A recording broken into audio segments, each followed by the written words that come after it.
నమస్తే అండి. ఎలా ఉన్నారు అందరూ బాగున్నారా? నేనైతే చాలా బాగున్నానండి. మీరందరూ కూడా బాగుండాలని మనస్ఫూర్తిగా కోరుకుంటున్నాను.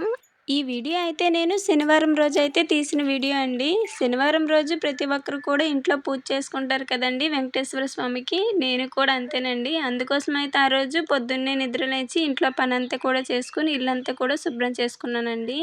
ఈరోజైతే నేను 4:30కే నిద్ర లేచానండి. ఎందుకంటే మళ్ళీ పూజ చేసేటప్పుడు ఇల్లంతా కూడా శుభ్రంగా ఉంటేనే కదా! అందుకోసమైతే కొంచెం త్వరగా నిద్ర లేచి ఇల్లంతా కూడా తడికర పెట్టి తుడుచుకున్నాను.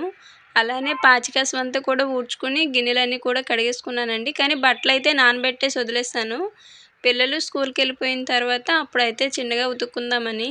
చాలామందేంటంటే రేపటి పూజకి ఈరోజే ఇల్లంతా కూడా శుభ్రం చేసేస్తారు. ఇంకా అంతే అలానే దీపం పెట్టేస్తారు. కానీ ఎంత ఇల్లు శుభ్రం చేసుకున్నా ఆ దీపం పెట్టే రోజు కూడా ఒకసారి పెట్టుకుంటే బండకి చాలా మంచిది. నేనైతే ముందు రోజు ఇల్లంతా కూడా సర్ఫేసి నీట్‌గా కడుక్కున్నానండి. కానీ తెల్లవారు లేచిన తర్వాత తడికర్ర పెట్టి అలా తుడుచుకున్నాను పైన. ఈ రోజుకైతే గుమ్మం దగ్గర ఇలా చిన్నగా సైడ్ బోర్డర్ అయితే వేసేసుకున్నానండి. వేసుకున్న తర్వాత పసుపు, కుంకుమ అయితే కలర్స్ అయితే వేసేసాను. అంటే ఇంకా లేట్ అయిపోతుంది. పాపకి ఇంకా లంచ్ బాక్స్ కూడా రెడీ చేయలేదు. అప్పటికి టైం వచ్చి 6 అయిందండి. అందుకోసం అయితే కొంచెం త్వరగా అయితే ముగ్గైతే పెట్టేసుకున్నాను. ఎంత హడావిడిగా పెట్టినా మాత్రం ముగ్గు మాత్రం నీట్‌గా పెట్టుకుంటానండి. చిన్న ముగ్గయినా సరే చూడటానికి చాలా బాగుండాలి. అలా పెట్టుకుంటాను. ముందుగా అయితే ఏమీ అనుకోను ఇలా ముగ్గు పెట్టాలని. వచ్చి ముగ్గు పెట్టేటప్పుడు ఆటోమేటిక్‌గా ఐడియా వస్తుంటే అలా వేసుకొని వెళ్ళిపోతాను. ఇంకా దాన్ని బట్టి బార్డర్ అయితే వేసుకొని అలానే పసుపు, కుంకుమ వేసి హైలైట్ చేసుకుంటాననమాట. ఎలా చూసుకున్నా సరే ఉదయం పూట మాత్రం పని చాలా వరకు ఎక్కువగానే ఉంటుందండి. ఎంత చేసినా సరే ఇంకా చేసే కొద్దీ వస్తూనే ఉంటుంది. అందుకైతే నేను మాత్రం కొంచెం త్వరగానే నిద్రలేచి చేసుకుంటాను.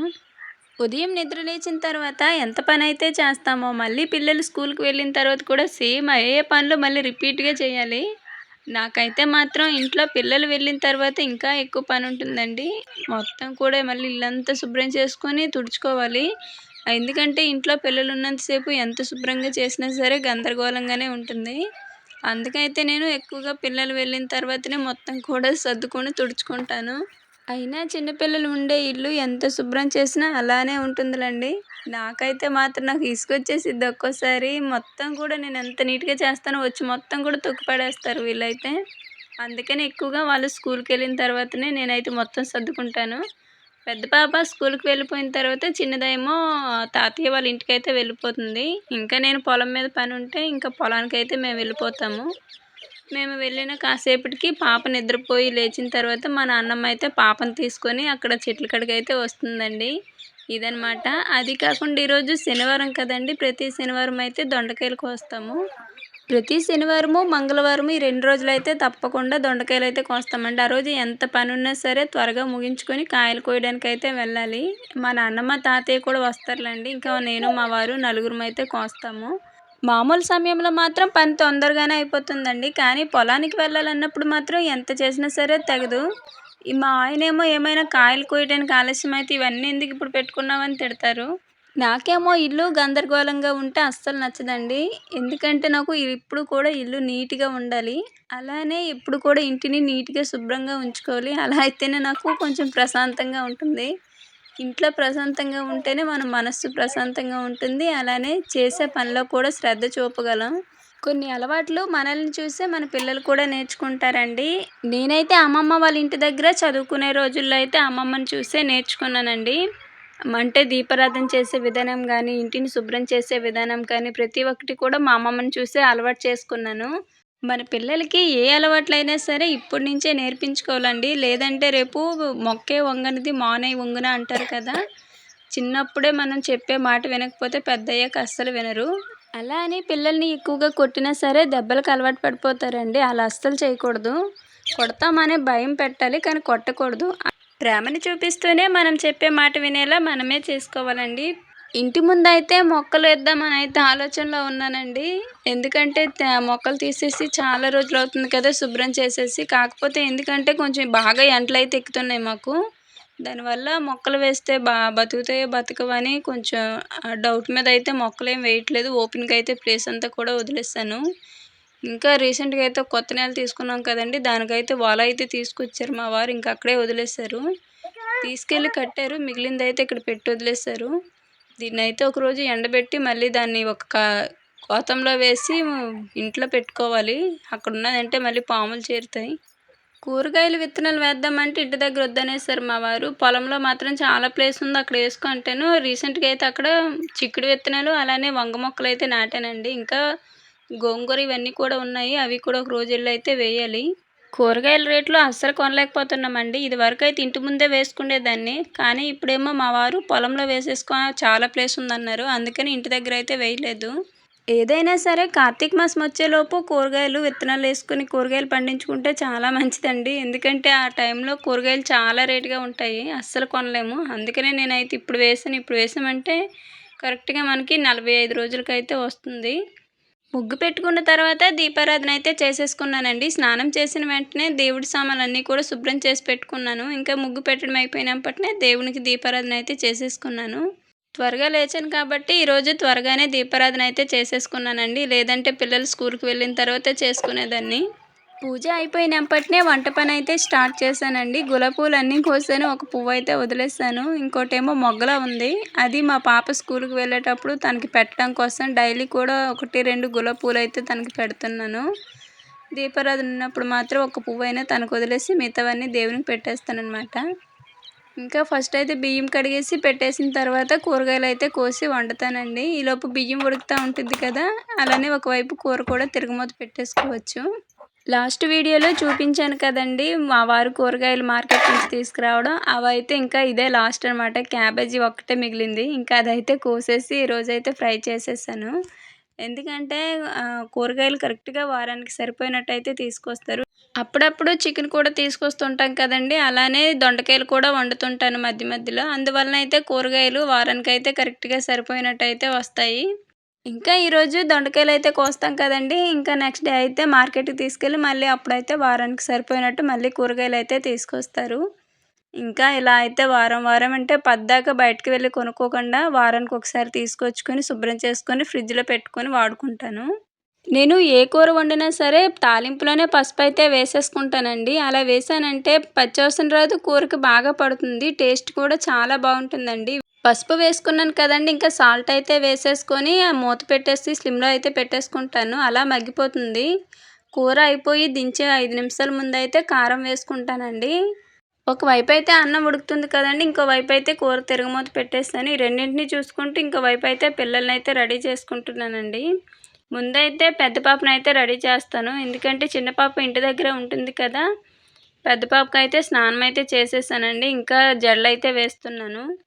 మా పిల్లలిద్దరికీ నా హెయిరే వచ్చిందండి, కర్లీ హెయిర్. అసలు ఎంత నీట్గా జడ వేసినా సరే చిందరవందర అయిపోతుంది. నాకేమో సిల్కీ హెయిర్ అంటే ఇష్టం, కానీ వచ్చిందేమో కర్లీ హెయిర్. మా పిల్లలకి కూడా అదే వచ్చింది. ఇంకా అందుకే నేను రేణుకైతే ఇదిగోండి ముందున ఇలా కొంచెం చుట్టేసి అయితే పెడతాను క్లిప్పు, లేదంటే జుట్టు అంతా కూడా ముందుకు వచ్చేస్తుంది. ఇలా చుట్టేసి పెట్టానంటే మాత్రం నీట్గా ఉంటుంది. అలానే స్కూల్ నుంచి వచ్చేటప్పుడు కూడా అలానే ఉంటుంది. రేణుకి కూడా ఇలా చుట్టేసి వేసిన జడలు చాలా అందంగా ఉంటాయండి. అందుకే ఇంకా నేను ఇదే కంటిన్యూగా అయితే వేస్తాను ఎప్పుడు కూడా. ఇంకా రబ్బర్ పెట్టిన తర్వాత నీట్గా అల్లుతాను. రబ్బర్ పెట్టి వేసానంటే జడ నీట్గా వస్తుంది. మనం ఎంత సంపాదించినా ఎంత కష్టపడినా అది కేవలం పిల్లల కోసమే. అప్పట్లో అయితే చదివించిన వాళ్ళు లేక చదువు మధ్యలో ఆపేసే వాళ్ళు ఎంతోమంది అండి, అందులో నేను మా వారు కూడా ఉన్నాము.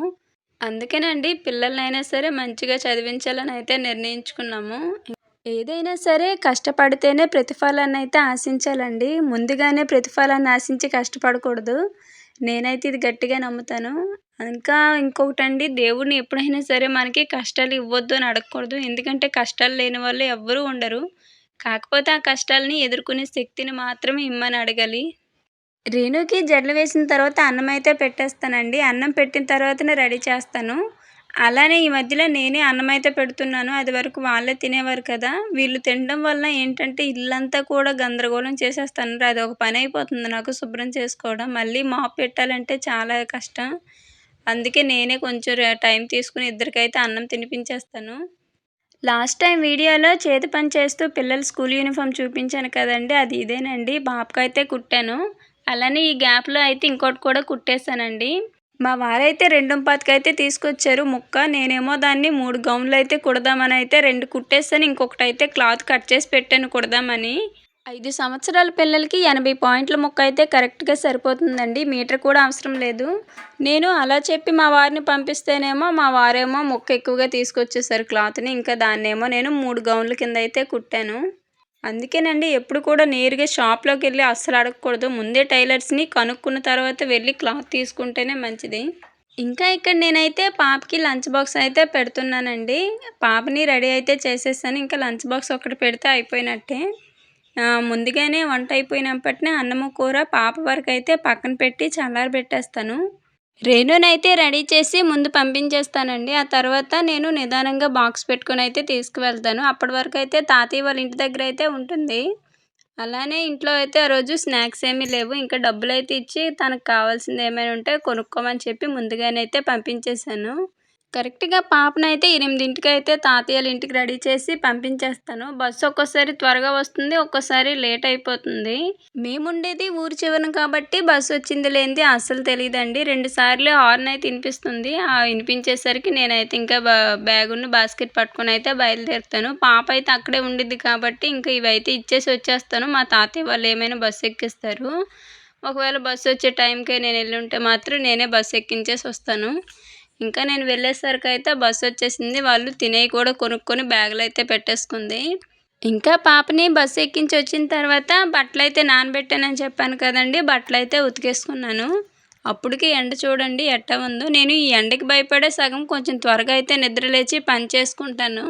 రేణుకైతే నిన్న సాయంత్రం బాపట్ల వెళ్ళి షూ అయితే తీసుకొచ్చారండి. ఎందుకంటే స్కూల్లోనంట ప్రేయర్ చెప్పేటప్పుడు షూ లేకపోతే వెనకాల నిలబెట్టేస్తున్నారంట. ఇంకా అందుకు వాళ్ళ టీచర్ అయితే ఫోన్ చేసి చెప్తేనే ఇంకా ఆ రోజు సాయంత్రం పాపని తీసుకుని బాపట్ల వెళ్ళి అయితే తీసుకొచ్చారు. సాత్విక అయితే తాతయ్య వాళ్ళ ఇంటి దగ్గరే ఉండిపోయిందండి. తను వాళ్ళ అక్కని బస్సు ఎక్కించగానే ఇంక అక్కడే ఉంటుంది. ఇంకా నేను పొలానికి గాని వెళ్ళానంటే నిద్రపోయిద్దంట. కాసేపు నిద్రపోయాక లేచిన తర్వాత మా నాన్నమ్మ అయితే తీసుకొని వస్తుంది పొలానికి. సాత్వికకి మా నాన్నమ్మ అంటే బాగా అలవాటండి. నా దగ్గర కంటే ఎక్కువ వాళ్ళ దగ్గరే ముసలోళ్ళ దగ్గరే ఉంటుంది. బట్టలు ఆరబెట్టేసిన తర్వాత ఇంకా మా వారు వస్తేను ఇద్దరం కలిసి అన్నం అయితే తినేసామండి. ఇంకా మా వారు కాసేపు నిద్రపోయి వెళ్దామంటేను తనైతే పడుకున్నారు. ఇంకా నేనైతే ఇదిగోండి ఈ చాప అయితే కుడదామని అయితే తీశాను. ఇది మొత్తం అంచులు ఇదిగోండి ఈ విధంగా అయితే పీచు పీచులుగా అయితే ఊడిపోయాయి. పాపం మా సాత్విక రేణు ఎప్పుడు దీని మీద పనుకోవడానికి వచ్చినా తన్నేసి పడిపోయేవారు. ఇంకా దీన్నైతే ఈరోజు కుట్టాలని అయితే తీశాను. మా వారైతే పడేసేమన్నారు. ఇంకా నేనైతే పడేయకుండా ఈ అంచుల వరకు అయితే కుడతామని అయితే కట్ చేస్తున్నాను. చాలా పెద్దదండి. ఇవంతా బాగానే ఉంది. చివరి అంచులు మాత్రమే. కుట్టేసి ఇలా ఒక దొండ చెట్టులోనైనా పెడితే అప్పుడప్పుడు సాత్విక, రేణు వస్తుంటారు కదా! వాళ్ళైనా సరే కూర్చొని ఆడుకోవడానికి గానీ, కాసేపు నిద్రపోవడానికి కానీ ఉంటుంది కదా అని అయితే కుడుతున్నాను. కట్ చేస్తుంటే మొత్తం కూడా ఊడొచ్చేస్తుందండి. ఇంకా అయితే అయ్యిందిలే అని చెప్పి ఈక్వల్‌గా అయితే కట్ చేసేసాను. ఇంకా దీనికోసం అయితే నేను ఇక్కడ ఒక క్లాత్‌నైతే తీసుకున్నాను. ఇది మా పాపది పాత యూనిఫామ్ క్లాత్. మొత్తం మరకలైపోయిందని చెప్పాను కదండీ! ఆ క్లాత్ అయితే చాలా గట్టిగా ఉంది. ఇంకా ఆ క్లాత్‌నైతే తీసి అటు ఇటు ఒక హాఫ్ ఇంచ్‌కి అయితే మడపేసేసాను. ఈ క్లాత్‌నైతే సగానికి మడతైతే పెట్టేసి చాపనైతే ఆ మధ్యలో పెట్టి అటు ఇటు ఈక్వల్‌గా ఉండేటట్టు చూసుకొని కుట్టయితే వేసుకున్నానండి. ఇదే విధంగా ఈ చివర కూడా ఒక కుట్టయితే వేసేసుకున్నానండి. ఈ కుట్టు వేయటం వలన కొంచెం చూడడానికి నీట్‌గా ఉంటుంది. థిక్‌గా కూడా ఉంటుంది. గట్టిగా ఉంటుంది. ఇటువైపు వేసినట్టే అటువైపు కూడా రెండో వైపు కూడా సేమ్ ఇదే విధంగా అయితే కట్ చేసి క్లాత్ వేసి అయితే కుట్టేసుకున్నానండి. ఇంకా ఇదైతే నేను మా వారికి చూపించేసరికి చాలా బాగుందన్నారు. కానీ ఇలాంటి చేపలన్నీ కూడా కొన్న వెంటనే ఇలా క్లాత్ వేసి కుట్టుకున్నామంటే చాలా రోజులైతే వస్తుందండి. నాకు తెలియక అయితే కుట్టలేదు కానీ ఇలా అయిపోయింది చూడండి. ఇప్పుడైతే మళ్ళీ చాలా బాగుంది. ఇక మధ్యాహ్నం 12 గంటల కాడి నుంచి అయితే దొండ చెట్ల దగ్గరికైతే వచ్చామండి కాయలు కోయడానికి. ఆ రోజైతే 5 గంటల వరకు కోస్తానే ఉన్నాము. మొత్తం అయితే ఆ రోజు 4:30 గోతాలైతే కోసామండి కాయలు. కాయలు ఎక్కువగా ఉంటే మాత్రం త్వరగానే కోసేయొచ్చండి. ఆడాడ ఒక్కొక్క కాయ కొయ్యాలంటేనే చాలా టైం పడుతుంది. ఇంకా మేము పెద్ద పెద్ద కాయ వరకే కోసి ఒక మాదిరికాయ అయితే వదిలేసాము. 5కి కాయలైపోయినప్పటిన ఇంటికైతే వెళ్ళిపోయానండి. ఇంకా అక్కడి నుంచి అయితే పిల్లలకి ఏమైనా స్నాక్స్ వండాలని చెప్పి పకోడీ అయితే చేస్తున్నాను. రేణు అయితే అప్పటికే స్కూల్ నుంచి వచ్చేసింది. నేను ఇంటికి వచ్చేసరికి బయట కూర్చొని హోంవర్క్ అయితే చేసుకుంటుందండి. ఇంకా తన కోసం అయితే నేను ఇక్కడ పకోడీ అయితే చేస్తున్నాను స్నాక్స్ కింద. పొద్దున్న క్యాబేజీ కూర వండాను కదండీ! అందులో ఒక చిన్న ముక్క అయితే పక్కన పెట్టాను. సాయంత్రం పకోడీ చేద్దామని ఇంకా క్యాబేజీనైతే వచ్చి కోసి పకోడీ అయితే చేస్తున్నాను. రేణుకి క్యాబేజీ పకోడీ అన్నా, ఉల్లిపాయ పకోడీ అంటే చాలా ఇష్టమండి. చాలా ఇష్టంగా తింటుంది. ఇంకా తన కోసమైతే అప్పుడప్పుడు ఈ విధంగా సాయంత్రం పూట అయితే చేస్తూ ఉంటాను. అలానే మా రేణుకి హోంవర్క్ చేపియడం అంటే నాకు చాలా ఇష్టమండి. ఇంటికి వచ్చి రాగానే తనకి హోంవర్క్ ఏమిచ్చారని డైరీ అయితే చూస్తాము నేను, మా వారు. కాసేపు నేనైతే హోంవర్క్ చేపిస్తానండి. ఇంకా మా వారొచ్చిన తర్వాత తనైతే చూసుకుంటారు. నేనేమో వంట చేసుకుంటాను నైట్‌కి. ఎక్కువైతే ఏమీ చేయలేదండి. కొంచెమే చేశాను. ఎందుకంటే చిన్న ముక్కే తీశాను కదా! ఇంకా పిల్లలకి అప్పటికి తినడానికి సరిపోయినట్టయితే చేశాను. ఇంటికి రాగానే ఏదో ఒకటైతే పెడతానండి. ఎందుకంటే స్కూల్లో 12 గంటలకి తింటారు కదా! చాలా ఆకలి మీద వస్తారు. అందుకు రాగానే ఏదో ఒకటైతే చేసి ఉంచుతాను. ఈరోజే కొంచెం ఆలస్యం అయిపోయింది. కాయలు కోయటానికి వెళ్ళాం కదా! చాలా లేట్ అయితే అయ్యింది ఈరోజు. రేణుకి 3 డేస్ నుంచయితే ఎగ్జామ్స్ అవుతున్నాయండి. అందువలన ఈరోజు హోంవర్క్ ఏమీ ఇయలేదంట. అయినా సరే పుస్తకాలు తీసుకొని అలా చూస్తా ఉంది బొమ్మలు. ఇంకా నేనైతే ఈళ్ళకి స్నాక్స్ అయి పెట్టేసిన తర్వాత మళ్ళీ ఇంట్లో పనైతే స్టార్ట్ చేసుకోవాలి. మళ్ళీ 7:30 కల్లా వంట అయితే పూర్తయిపోవాలండి. 7:30 కల్లా పిల్లలకి అన్నం అయితే పెట్టేస్తాను. అందువలన కొంచెం త్వరగా అయితే మళ్ళీ పనులైతే చేసుకుంటాను. ఇంకా ఇదిగోండి కొంచెం అయితే చేశాను. ఇంక అయిపోయింది. ఇంకా వీటినైతే కొంచెం చల్లార్చి ప్లేట్‌లోకి తీసుకొని పిల్లలకైతే ఇచ్చేస్తున్నాను. పకోడీ అయితే మాత్రం చాలా అంటే చాలా రుచిగా ఉంది. చాలా టేస్టీగా ఉంది. నేను ఇంకా ఏం మసాలాలు అసలు ఏమి వేయలేదు. ఉప్పు, కారం, చిన్న సాల్ట్ ఏసాను. అలానే కొద్దిగా జీలకర్ర వేసుకున్నాను అంతే. ఇంకా శనగపిండి వేసి కలిపేసాను. ఎక్కువగా మసాలాలు గానీ ఏమీ వేయలేదు. అయినా సరే టేస్ట్ అయితే చాలా బాగొచ్చింది. నేను ఎందులో కూడా ఎక్కువగా మసాలాలైతే వాడనండి. మామూలుగానే వండుకుంటాను. ఇంకిక్కడ పిల్లలైతే ఇదిగోండి నాది తిను, నాది తిను అంటూ పోటీ మీద అయితే నాకు పకోడీ అయితే పెడుతున్నారు. ఇంకా నేనైతే వెళ్ళి ఇంకా ఇంట్లో పనులైతే చేసుకోవాలండి. సో, ఇదండి ఇవాల్టైతే వీడియో. సాటర్‌డే అయితే ఇలా గడిచింది. ఇంకా మరో మంచి వీడియోతో మళ్ళీ కలుద్దామండి. వీడియో నచ్చితే లైక్ చేయండి. అలానే కొత్తగా ఎవరైనా ఛానల్ చూస్తే సబ్స్క్రైబ్ చేయండి. మళ్ళీ కలుద్దామండి. ధన్యవాదాలు.